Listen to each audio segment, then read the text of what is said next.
제6장 공항에서 시작된 삼검객의 비밀 회합. 아시 국제공항에서 내린 뒤 이민국을 통과하고 수화물 구역에서 약 10분을 기다린 뒤에야 여행 가방을 받았다.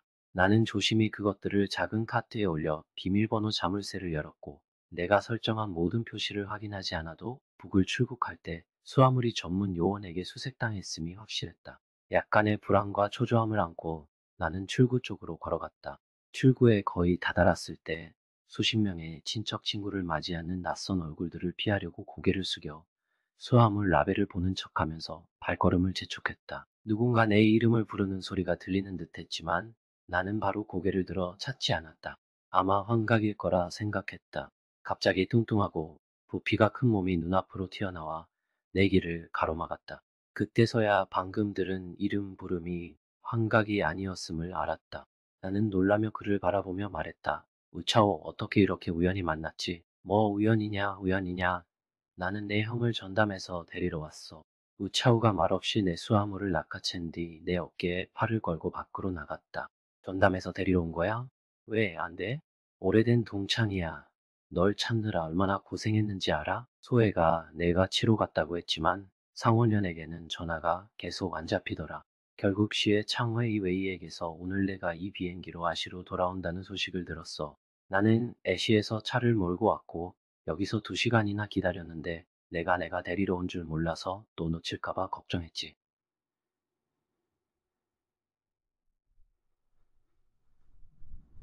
내가 말했잖아. 형, 이제는 시대가 바뀌었잖아. 글로벌 핸드폰 하나 들고 다닐 수 없니?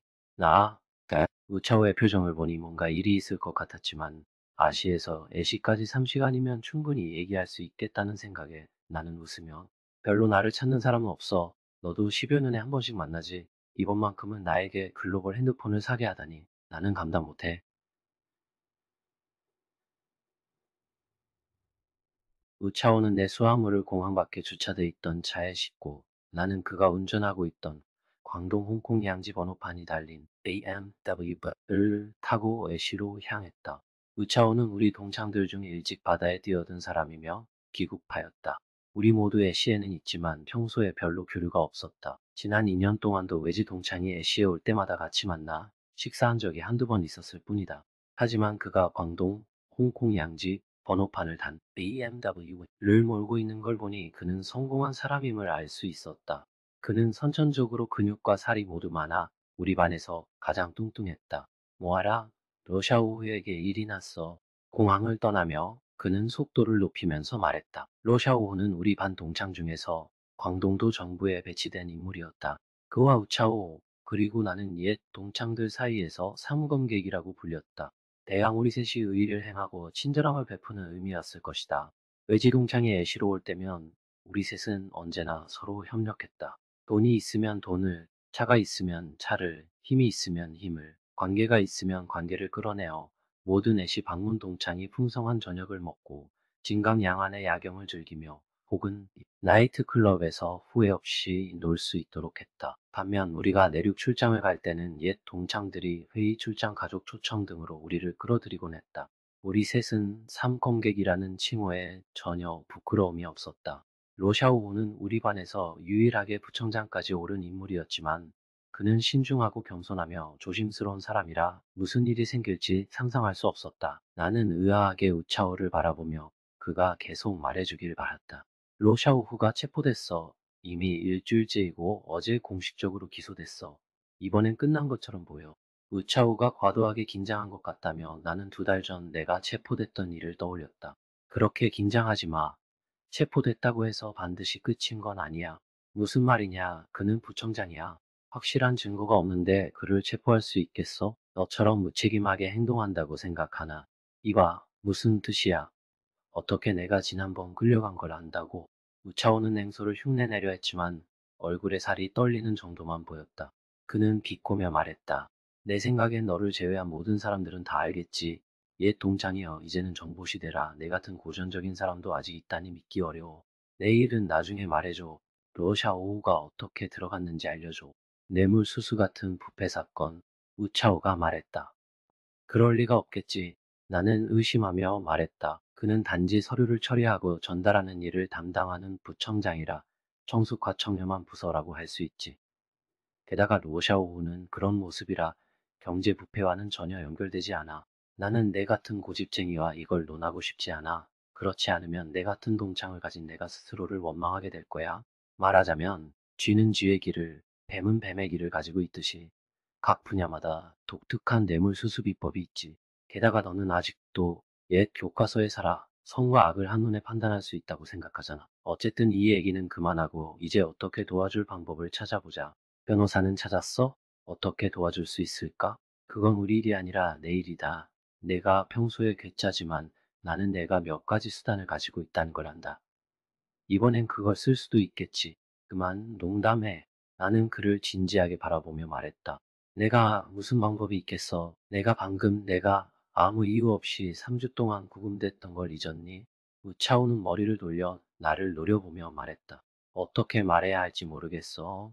내가 정말 사람들 사이에서 인맥도 후원도 없는 건지 아니면 옛 동창들 앞에서 고의로 비밀을 숨기는 건지 겉으로는 욕심 없고 안일해 보이지만 일을 시작하면 진지하게 몰두하는 모습이 보여. 나는 많은 사람들이 너를 좋아한다는 걸 알아. 특히 고위 관료나 선배들 말이야. 가끔 나는 의심한다. 한정민은 원래 그런 성품인지 아니면 일부러 연기하는 건지. 그럼 결론은 뭐야? 나는 웃으며 물었다. 아마도 진짜 타고난 것일 수도 있어. 내 성격은 학교든 직장이든 선생님과 상사가 다 좋아하지만 너는 절대 그들을 이용하지 않아. 학교에선 내가 입을 열면 선생님이 바로 아시 무역부 외교부로 가는 명단을 배정해 주었지. 그런데 너는 그 대신 국가안전부라는 그곳을 선택했어. 거기에 가서 다시 큰 주목을 받고 양성대상으로 정해졌다고 들었지만 기후와 부모님을 이유로 그냥 사퇴하고 애쉬로 왔잖아. 나는 내가 국가안전부에 들어갔다가 나오는 첫사람인 걸 알았어. 이는 리더들이 너를 얼마나 좋아하는지 보여주는 거야. 어쩔 줄 모르겠어. 너는 관계를 이용하지 않아. 후보를 봐. 정부 차장이 한두 명만 알면 중국의 대부가 될 수 있잖아. 내가 내 같은 관계가 있다면 10년 안에 중국 부자 50강에 들겠지. 내가 진짜 나라면 이렇게 생각하지 않을 텐데. 나는 그의 고급 논의를 끊으며 말했다. 우리 다시 러시아오 얘기로 돌아가자. 내가 그를 방문한 적 있니? 상황이 얼마나 심각한가? 한 번도 못 봤어. 내가 보게 한다면 왜 내가 널 찾겠어? 그는 소리치며 말했다. 단독 구금 누구도 면회를 허락받을 수 없어. 그렇게 심각하지 않을 텐데 법에 따르면 언제든지 교도관이 있으면 면회가 가능해. 아이고, 너는 어디서 알아? 그는 국가안전부에 의해 비밀리에 체포된 거야. 우차우가 고개를 숙여 말했으며 안전벨트를 매지 않았다면 나는 거의 튕겨나갔을 것이다. 몇 차례 전화를 걸고 반나절을 뒤척인 뒤 결국 저녁 무렵에 단독 구금된 로샤오후의 작은 방에 들어섰다. 옛 동창의 외모 변화는 크게 눈에 띄지 않았고 정신 상태도 괜찮아 보였다. 우차오와 나는 동시에 한숨을 쉬었다. 역시 옛 동창이 최고야. 날씬한 로샤오후가 우리를 보자 반장난스럽게 말했다. 아무도 말도 안 걸어주니 정말 힘들어. 괜찮아? 나는 어떻게 말을 꺼낼지 몰라 건조하게 물었다. 우차오는 복도 쪽의 교도관이 눈치채지 않을 때 바지 주머니에서 작은 병을 꺼내 로샤오후에게 건넸다. 로샤오후는 그 병에 적힌 수출 상표와 금박 글자 마오타이를 보며 우차오에게 조용히 물었다. 진짜야? 우차오와 나는 순간 멈칫했지만 곧 동시에 씁쓸하게 웃었다. 여기 식사는 꽤 괜찮아. 로샤오후는 웃음을 삼키며 말했다. 생활 전반적으로 불편함은 없지만 이곳의 고독과 외로움은 견디기 힘들어. 그는 잠시 멈추고 이어 말했다. 나는 언제나 고독을 견딜 수 있다고 생각했고 오히려 자부심을 느꼈지만 여기 들어와서야 진정한 고독이 무엇인지 알게 되었어. 다행히도 진정한 고독은 사람의 사색을 촉진시키지. 이상하게도 나는 졸업하고 사회에 나와 십수년을 살아왔지만 사상이 정체된 듯했어. 그런데 여기 잠깐 머문 사이에 나는 거의 철학자이자 사상가가 된 느낌이야. 예전엔 외부에서 자유롭게 살아가면서 승진과 부를 위해 조심스러웠고 오랫동안 스스로 생각을 멈추었지. 이제는 몸은 자유를 잃었지만 머리와 사상은 해방된 듯해. 이제는 사람 얼굴을 보지 않아도 자유롭게 생각하고 의견을 표출할 수 있어. 우리는 이곳을 살펴보았다. 고정된 침대 하나와 콘크리트 세면대, 변기가 있었다. 문에서 침대까지는 세 걸음, 침대에서 세면대와 변기까지도 세 걸음. 만약 여기 창문이 없었다면 이 방과 내 작은 방 사이에 차이가 없다고 생각했을 것이다. 이런 귀신 같은 방에 갇혀 있으면 정말 고독하군. 우차우가 방을 살피며 말했다. 아, 이 방에 갇힌 것 자체가 고독은 아니야. 나는 이미 밖에 자유로운 공기를 거의 40년이나 누렸고 자유가 그리 소중하다고 생각하지 않아? 게다가 나는 종종 생각했지. 혼자 있을 수 있다면 인생을 곰곰이 생각하거나 세속을 내려놓고 책 몇 권을 정성껏 읽는 것이 좋겠다고. 그래서 내가 처음 이곳에 들어왔을 때는 그 고독이 견디기 힘든 것이 아니라고 느꼈어. 그는 눈에 처음으로 고통을 드러냈다. 고독은 누가 말을 걸어주느냐, 친구가 있느냐가 아니라 마음속에 있는 거야. 내가 처음 고독을 느낀 것은 내가 여기서 평생을 머물 수도 있다는 것을 깨달았을 때, 앞길도 없고 한 줄기 빛도 보이지 않을 때였다. 너는 너무 비관적이야. 나는 그를 위로하고 싶었다. 위로는 필요 없어. 사형을 면한 것만으로도 충분해. 나는 모든 걸 다 받아들였고 그 대가로 사형을 면했어. 러샤오는 씁쓸하게 웃었다. 우리 셋은 갑자기 말없이 침묵했다. 고독과 무력감이 순간 작은 방을 뒤덮었다. 나는 일어나서 세 걸음 만에 세면대에 다가가 러샤오가 입에 물고 있던 부드러운 거품 컵을 깨끗이 씻어주었다. 그리고 그에게 우차오가 몰래 가지고 온 마오타이 병을 꺼내달라고 신호했다. 나는 뚜껑을 열어 술을 컵에 부은 뒤 빈 병을 내 주머니에 넣었다. 러샤오후는 고마워하며 나를 바라보며 말했다. 걱정 마, 형. 나는 자살하지 않을게. 그는 컵을 들어 한 모금 마시고 우리에게 그동안 내가 알지 못했던 이야기를 털어놓기 시작했다. 며칠간 이 작은 방에 고독하게 구금되어 있자니 내 생각이 훨씬 맑아졌다. 과거의 장면들이 영화처럼 머릿속에 다시 떠올랐고 마치 방금 꾸었던 꿈처럼 선명했다.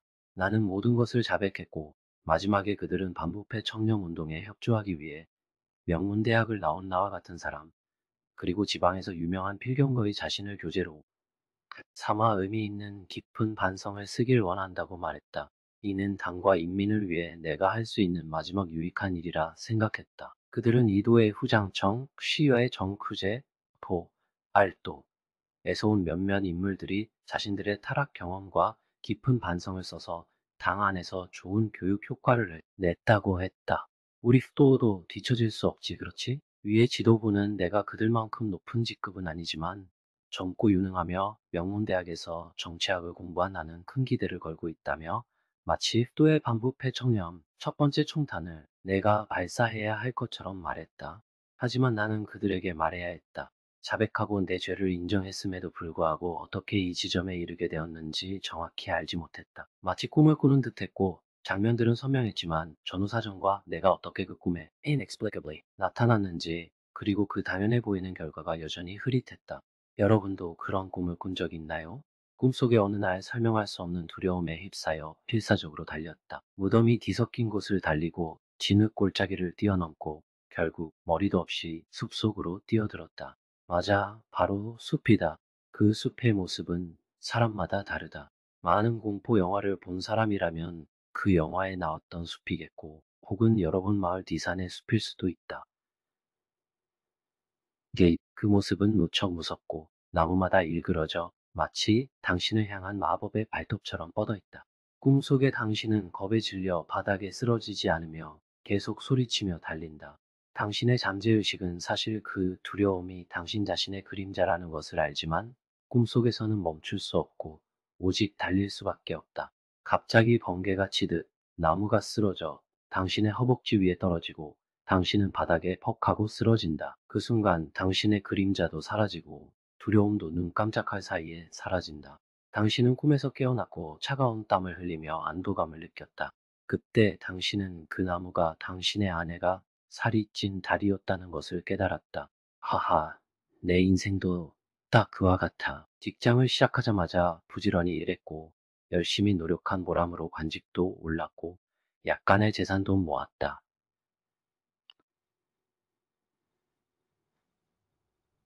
그런데 어느 날 차가운 수갑이 손목에 채워지면서 이 모든 것이 마치 꿈이었다는 것을 깨달았다.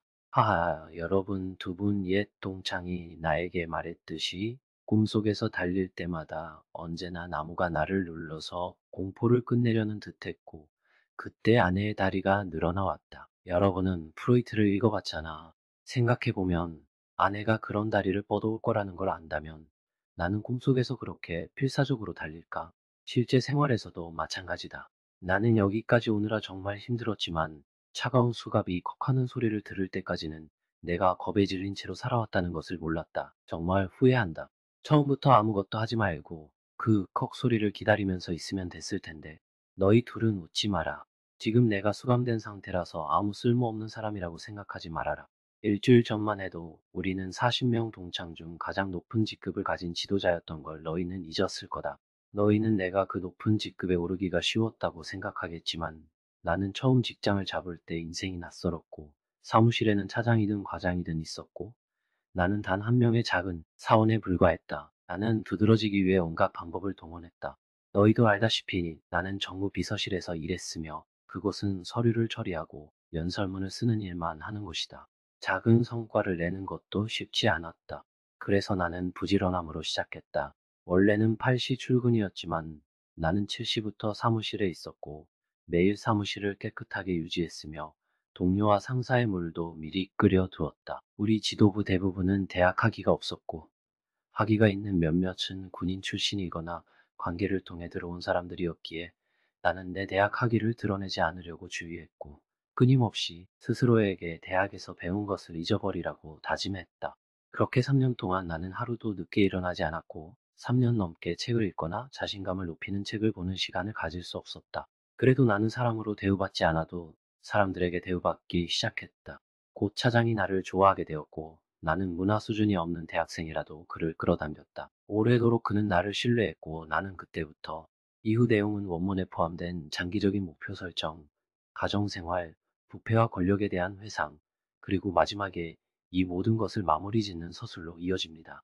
해당 부분은 원문 길이와 일관성을 유지하기 위해 그대로 번역되었습니다. 너와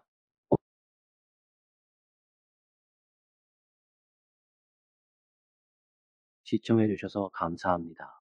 이 이야기가 마음에 드셨다면 채널을 구독하고 알림벨을 켜주세요. 더 많은 아름다운 이야기가 곧 너와 이야기들 채널에 찾아옵니다.